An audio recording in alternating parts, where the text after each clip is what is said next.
هنعمل النهارده بقى سلايم، بس مش اي سلايم، قوامه مظبوط جدا وكمان بينور. بصوا شكله عامل ازاي في الضلمه، ايه الجمال ده بجد.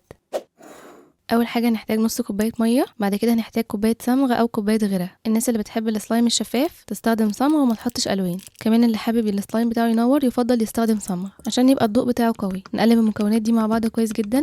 بعد كده مرحله التلوين، ممكن تستخدموا اي الوان متوفره عندكم، بس انا النهارده استخدمت الوان شايني سكاي مضيئه. كنت بعمل التجربه دي وانا بصراحه مش عارفه هي هتنجح ولا لا، بس الفكره كانت تستاهل فجربتها، وهسيب لكم اللينكات بتاعتهم في الكومنتس عشان لو حابين تطلبوا الالوان كلها كانت مغريه كده وحلوه، بس انا اخترت اللون التركواز ده. حطيت كميه بسيطه جدا من اللون وحسيت ان هي مش هتسيطر يعني على الوضع. المهم كملت وقلبتهم كويس مع بعض. واخر خطوه بقى هي مرحله المحفز. محتاجين ماده تربط لنا المكونات مع بعض، فانا هستخدم النهارده الدينكار، وده محفز قوي جدا وموجود عند اي عطار، وكمان سعره رخيص. وطبعا ليه بدايل لو حابين نبقى نقولها في فيديو تاني. اقل كميه منه فعاله جدا، فنحتاج بس ربع معلقه صغيره كده. هنقلبها على نص كوبايه ميه، ونبدا نحط من الميه دي كميه صغيره جدا مع التقليب. لما نقلبهم مع بعض كويس هنلاحظ انه بدا يتقل. نضيف شويه تاني صغيرين ونقلب تاني، وبلاش نضيف كتير مره واحده عشان ما يكلكعش او ينشف منكم. بصوا بدا يتماسك شويه. هضيف شويه كمان من المحفز.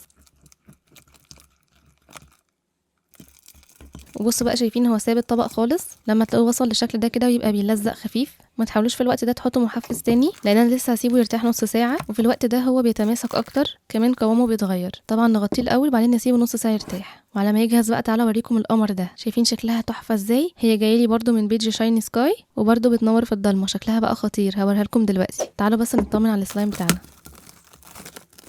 بصوا بقى الاصوات والقوام يعني تحفه، وبيمط كده. وبصوا خطير خطير يعني يا جماعه. هقول لكم بس شويه نصايح بسيطه عشان السلايم ده يطلع ناجح 100%. لو السلايم بيقطع معاكم مش بيمط كده، يبقى انتوا حطيتوا محفز كتير. فكل اللي محتاجين نحط شويه ميه على السلايم ونقلبه كويس، ونزود تاني ونقلب لو محتاج لحد ما يظبط معانا. اما بقى لو كان سايب من بعضه خالص، يبقى نزود شويه محفز ونقلبه ونزود تاني لحد ما يظبط معانا. بس كده هيطلع معاكم احلى سلايم، شكله ولونه وصوته تحفه. اما بقى في الضلمه حكايه تاني خالص، بجد هتنبهروا بيه وهتبهروا اي حد يشوفه معاكم. منور جدا وشكله ملفت للكبار او الصغيرين. شوفوا اللوجو بتاعي بقى وهو منور، حاجه تحفه والله، تسلم ايديها بجد. وبس كده خلصنا. ما تنسوش تقولوا لي رايكم في الكومنتس.